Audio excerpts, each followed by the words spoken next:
So this is the Cambridge Audio Melomania A100, an active noise cancelling earbud that promises audiophile grade sound for $149. Some might say it's too much for what you're getting, but after using them, I think they might just surprise you. So let's see if they are worth it.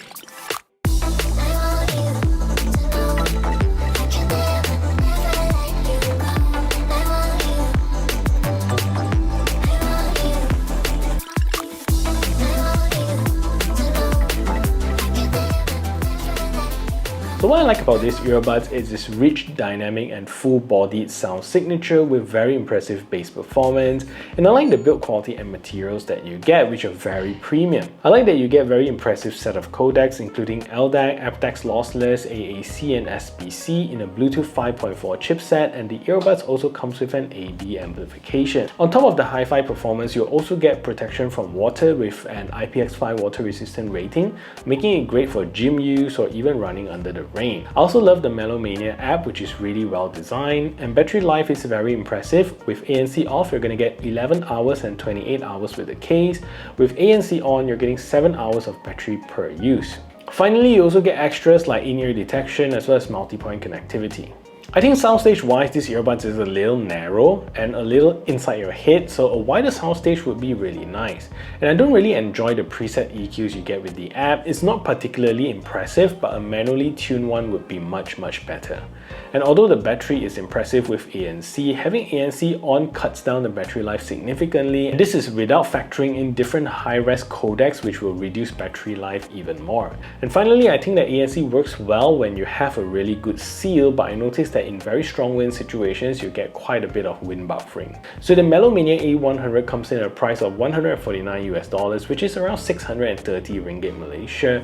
It's not the cheapest in the genre, but I believe the spec justifies the price. And if you find value in what you hear and like what you see, do subscribe to the channel and ring the notification bell so the YouTube algorithm can pick this up. And if you want to buy these earbuds, do check out my links below. So let's talk about the sound quality of these earbuds. And you get a very powerful sound signature from this, and it gives you a very warm, very V-shaped sound signature, unlike their heritage of hi-fi products. And the A100 is tuned to give you a fuller, dynamic and warm signature. So in the default EQ, which is flat, it's actually really nice sounding, giving you a good balance of all beautiful tones of these earbuds, balancing well between the lows, mids and highs. But I'm not particularly a fan of their other EQ presets, so I end up tuning it myself with the manual EQ, pushing the bass and highs a little bit higher while giving the mids a little bit recessed to give it that warmth. Bass wise, it's impressive. You get a very powerful sub-bass hum, and these earbuds will not disappoint bass heads. The sub-bass is so strong that it rivals any big brands out there, and it's as good as subwoofers in your ears.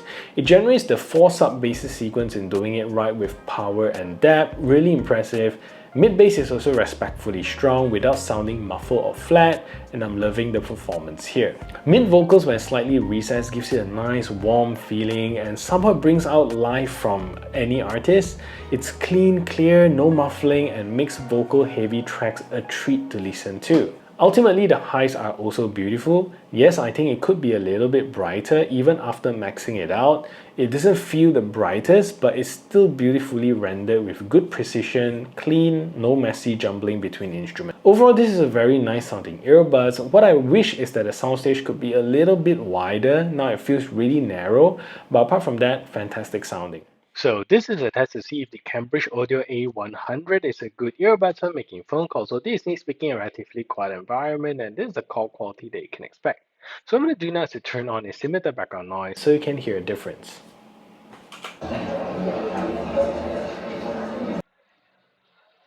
So now there's the simulated background noise playing in the background, and this is the call quality that you can expect from these earbuds. So what do you think of the call quality? Let me know in the comment section down below.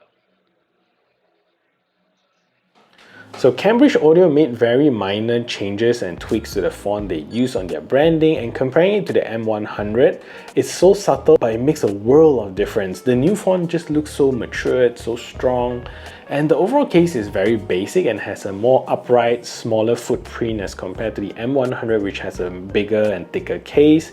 So now instead of having an IEM style earbuds, you also have a stem style choice TWS to choose from. So the materials used here is also great, and you get a high quality plastic with a mild rubbery texture, giving it a very luxurious feel. And at the front here, you're going to get 3 LED to indicate the battery level of the case, which is super useful. And on the bottom is also a button, as well as a Type-C charging port at the back of the case. The lid also opens up with a firm snap, another sign of quality, and there's no wiggling at all, zero. And inside, you're going to see your earbuds. The earbuds here is your standard stem style TWS with a similar AirPods Pro design. On the touch sensor surface here, you can see the subtle Cambridge Audio branding, the logo. With these earbuds, you're going to get in-ear detection, so that's an additional useful feature.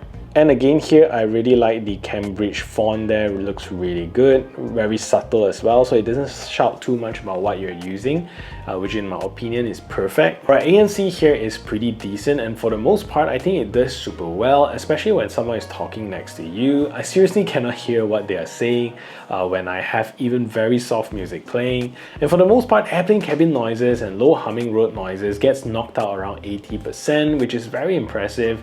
Add some soft music and you're transported into this quiet, serene place. Human chatters is cancelled out decently well, as I've mentioned. People talking directly, I totally can't tell what they're saying. And I wish there was like a speak to chat feature like in the Soundcore Liberty 4 Pro, but in chatty, noisy cafes, you can still hear it coming through slightly, but very well controlled. Transparency here also has a very soft amplification. In most cases, it feels like you're not wearing any earbuds, but if you have audio playing, you still need to pause before being able to hear someone else. Wind noise is okay in most situations, but in very high wind situations, you're going to get quite a bit of wind buffering. And with that said, I'm giving these earbuds a 8.9 out of 10 for ANC performance. And the A100 has a lot of power to spare. Listening to my favorite tunes, I get to a comfortable listening volume at around 30% volume, and moving upwards of 60% is already almost too loud for my personal use. Especially with ANC on, and environmental noise is already pretty quiet. Moving above that is just too loud for me to even test, so you definitely get enough volume to go about. So the Melomania app is very nicely laid out, and it's the type that I really like, meaning everything you need is in one scrollable page, and only things that needs an extra menu gets an extra menu.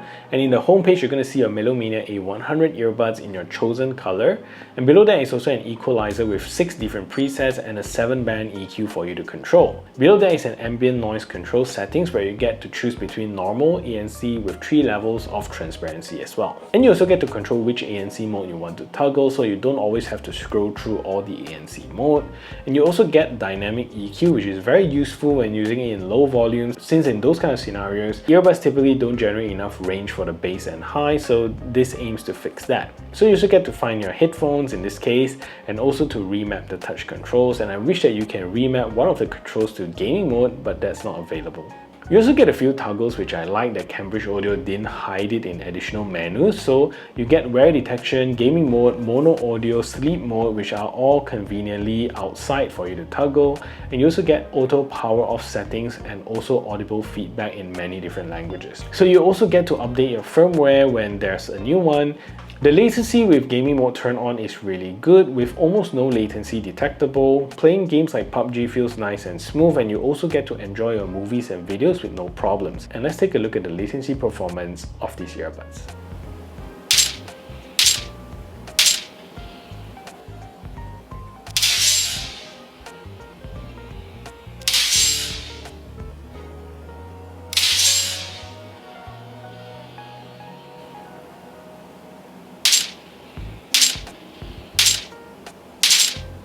Overall, a very impressive offering from Cambridge in a very understated packaging. They're not showing off any fancy packaging, so no fancy ads to get you to buy, but what Cambridge Audio is offering is precision audio with high quality build and performance. Very impressive. If you want to check out the Cambridge Audio Melomania A100, click right over here, and if you want to check out the new Cambridge Audio P100 SE, click right over here, and I'll see you over at those videos.